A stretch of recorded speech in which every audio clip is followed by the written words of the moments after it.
Hey Neil, how's it going Hello. today? It's going pretty well. How's it going, Alex? How's it going, world? Very good. Going pretty good. Going pretty good.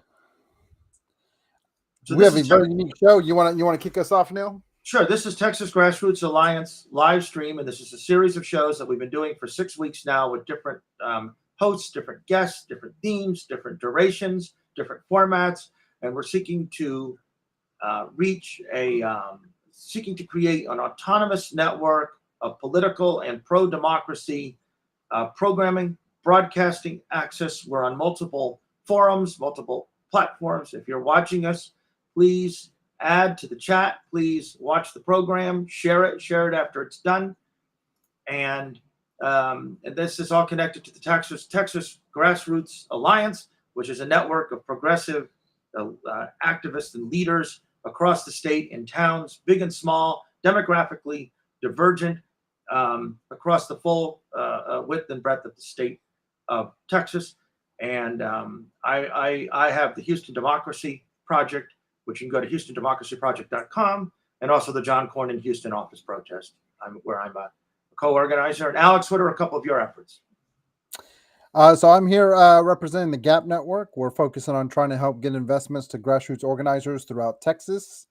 And being based in Tarrant County, one of the efforts I've also helped develop is Tarrant for Change, which is trying to do work with building a collaborative county entity that brings everyone together, builds a relationship so that we can develop and invest in the grassroots organizing infrastructure.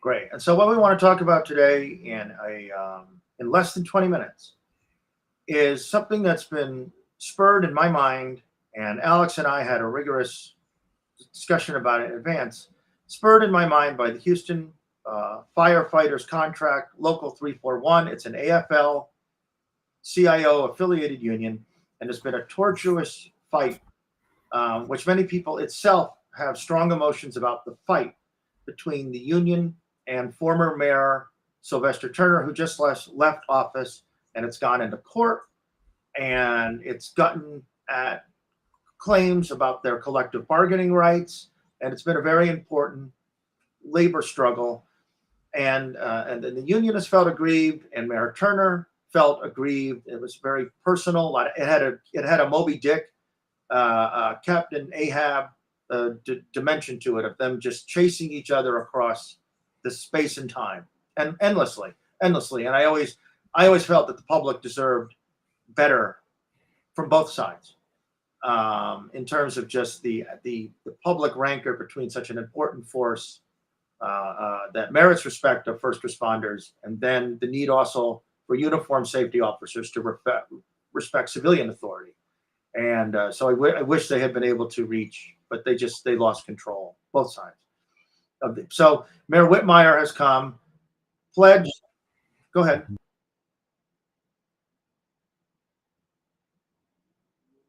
And Alex is frozen. For everyone, stream is going to bring Literary Moby Dick. Okay, I'm sorry, Alex. Alex is at least. Yeah, Alex. I'm sorry, Alex is a little. You're a little jammed. Um, so now there is a firefighters contract, and the new mayor John Whitmire. No, I'm a solo. That's live TV for you. So the new mayor John Whitmire promised that there would be a firefighters contract, and he has delivered on that promise. And the reality is that he put that before the voters, that he was going to do that, and he won the election 65-35. There's no doubt that there's. But what we want to talk a little bit about today is with the firefighters. I'm going to make a brief reference to the Hobby School of Government as well at the University of Houston, which is a hobby public affairs school, which is a leading institute that these. See, the set is literally falling behind us. And these institutions have operated in a familiar space for many, many years, where they collaborate with both Republicans and Democrats to reach their policy agendas. So the union has a policy agenda. We've got to get good contract for our firefighters. Or the hobby school, we put young people into public affairs careers. And they would say that's a pragmatic, reasonable course. But they have, over the years, the firefighters have donated to both Republicans and Democrats. And you might say that's normal. That's what they ought to do. That's what's best for their membership. But now we've reached a situation where it is widely agreed by most Democrats and by substantial numbers of Republicans, it seems, or at least 5 or 10% of them, that we are in an authoritarian or anti-democratic crisis where the Republican Party is advocating this, not accepting election results, suspension of constitutional rights. Governor Abbott has talked about he would shoot migrants if the Justice Department wouldn't prosecute him for it. There's no reason not to believe that he's serious. And then we're talking about mass migrant roundups that Stephen Miller and the Trump people are talking about for 2025 if elected. And I think that entities like the firefighters have a responsibility to address these democratic crises. That you can't just keep saying we're going to go on and get what's best for our membership, and that includes dealing with people who would take your rights, when we know that the real potential exists for our rights to be taken. And I think that institutions, so the firefighters need to be respected. We just saw the first responders in Baltimore save all sorts of lives with quick reactions to get people to not come over the bridge when it was clear that the ship was coming. We can respect the firefighters. We can respect the services of first responders. We don't have to glorify them. Sometimes we glorify them.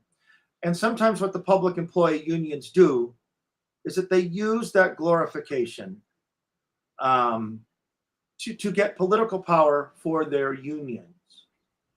And sometimes, and this has happened in Houston, that political power has gone beyond just getting a good contract for their membership.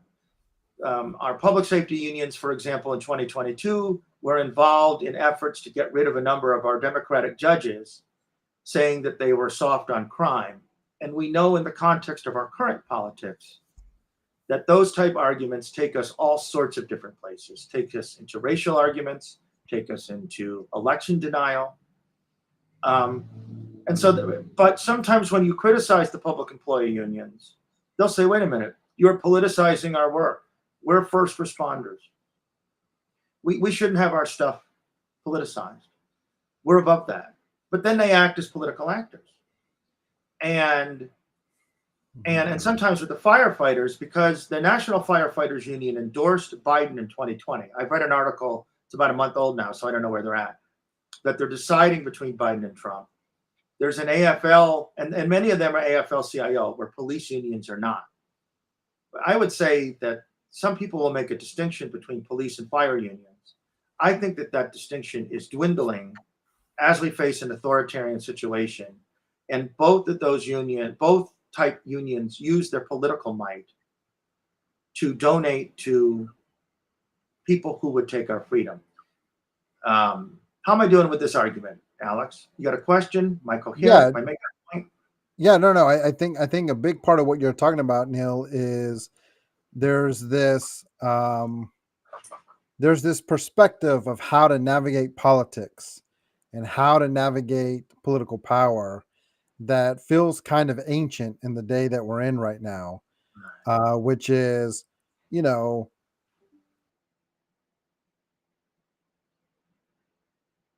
there's this belief that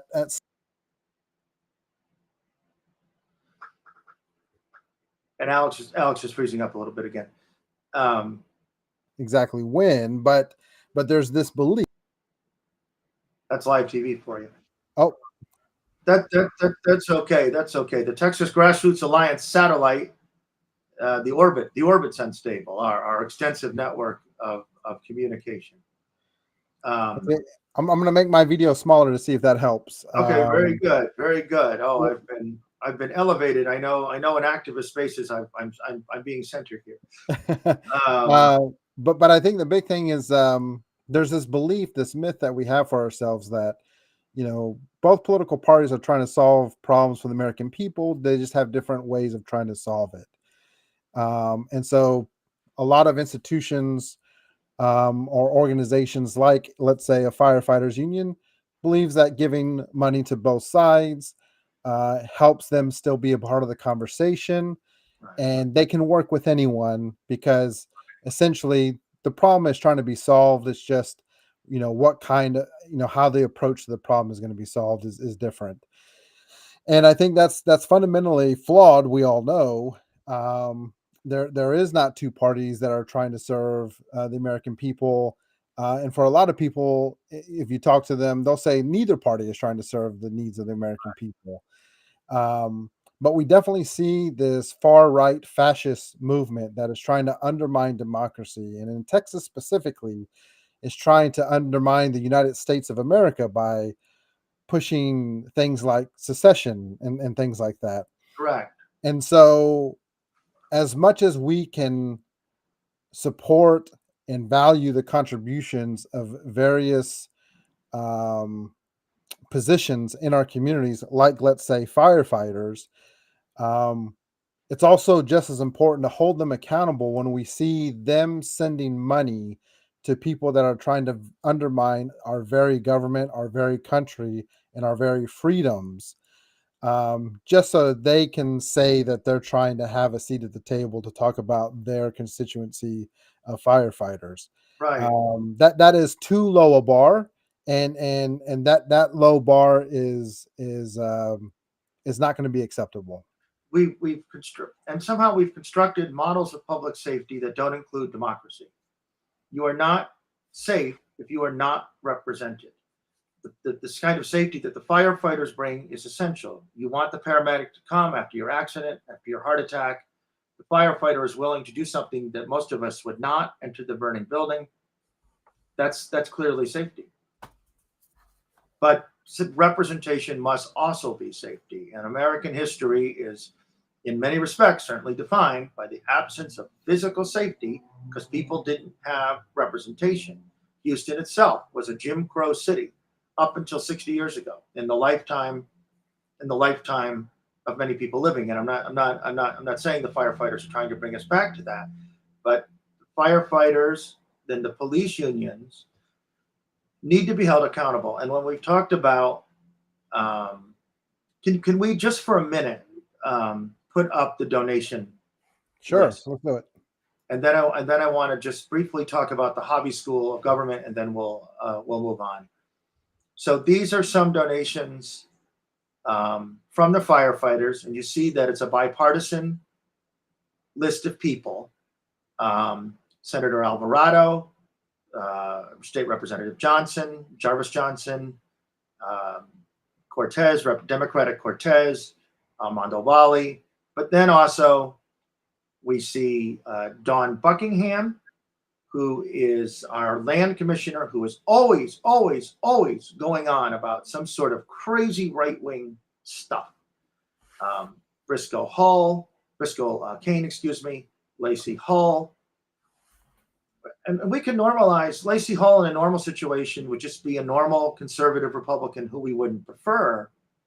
But these people support a guy for president who a court has said is a rapist, who is talking about the suspension of civil liberties, is talking about sending the National Guard, is threatening words like bloodbath if he doesn't win the election.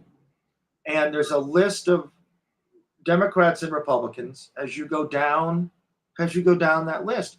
And bipartisanship is essential. People will say, you are against bipartisanship. No, I'm not against bipartisanship. In fact, John Rosenthal, who's one of the best members of the legislature, I've never believed more in bipartisanship in my life, because it's clear what happens when you can't deal constructively with one party. There are not enough parties for 330 million people. But it's also possible in a pluralistic democracy that you don't have a rational partner. It can happen. So we like to talk about the sort of liberal values of communication. Let's talk. Let's talk. Let's have empathy for the other side. Those are things we ought to do. Those are things we can continue to do. But sometimes that just doesn't deliver the goods.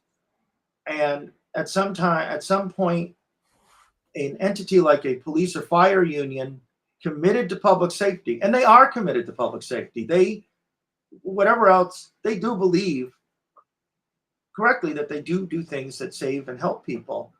But your commitment to public safety has got to involve freedom and democracy. And if you're engaged in a course of conduct where you're enabling people who are just straight up on the damn record, supporting people who would take those rights away, you need to evaluate. And I want to just much briefly talk about, I just on Facebook this morning, our Houston Hobby School of Public Affairs and Government posted just some forgettable post about some honoree or something. And they tagged 10 politicians or 9 politicians and some other entity. And 2 of the people they tagged were Congressman Wesley Hunt, a Trump supporter, my congressman, regretfully, and Ted Cruz, who's a traitor. And, if you're running a school of public affairs and government and politics and shit, and the fruit of your labor is that you're tagging 2 of these people who would take you and your family's freedom, there's a real problem with the model. Who are we training? What are we training them for? Is public policy value neutral or non-ideological? The saying always is for cities that there's no Republican or Democratic way to fill a pothole. But you know what? You don't need authoritarians in charge of filling the potholes. There are other options than the furthest right or people who would take your freedom filling the damn potholes. And I think that the folks, and you would say, well, if Texas universities are under pressure, get rid of that DEI. Don't teach people about genocide of Native Americans and all that. And they would say, and I get that. That's true. Those are their problems. But at some point, if you're out there and you're putting these folks into positions of public authority who support, it's just not enough to say this is business as usual. This is how it's always been done. And that argument is so weak, because if you say this is how it's always been done, well, look where we are.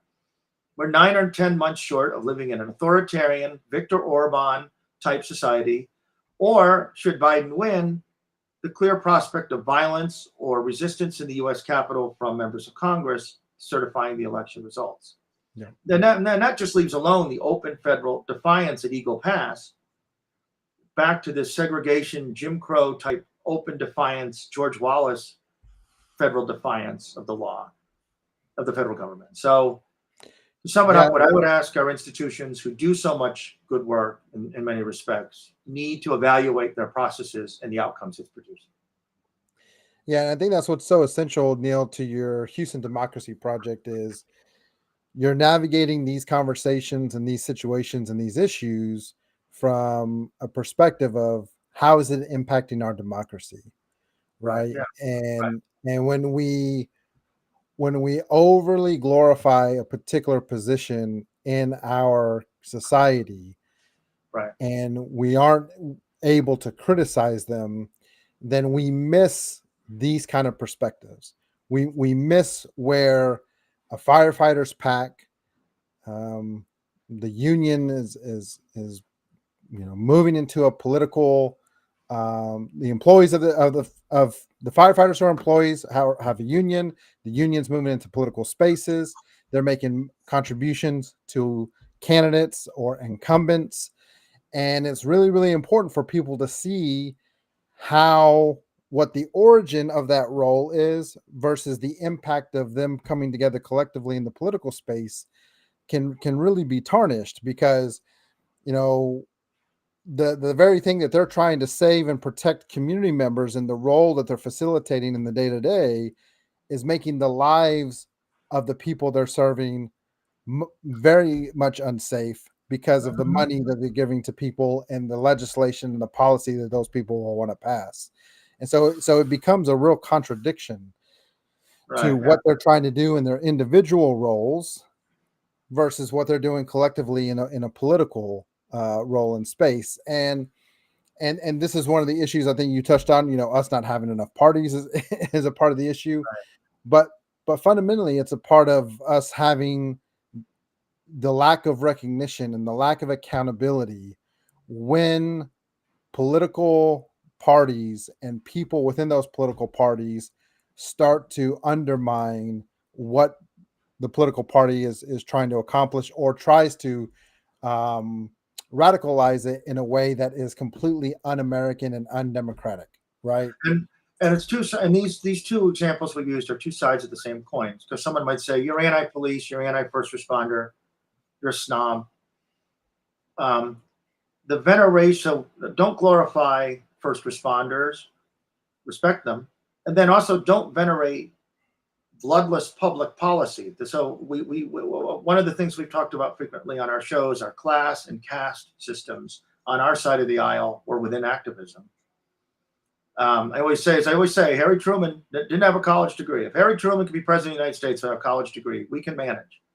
And we venerate and glorify academic credentials, and we think if it comes, you got a master's degree, you got a PhD. We should respect that. We shouldn't just refute it. It took work, took effort, took discipline. But we don't. What the hell do you know? I got a master's degree in this. I got a PhD in this. Well, all I know is that the institution producing this is credible with saying that Ted Cruz ought to be acknowledged. And who the hell acknowledges that guy? I mean, what he did on January 6th, he should be up on trial. And if your institution, especially when there's so many people who went there locally, the Cougars, U of H, so many people went there locally. Those are the values coming in.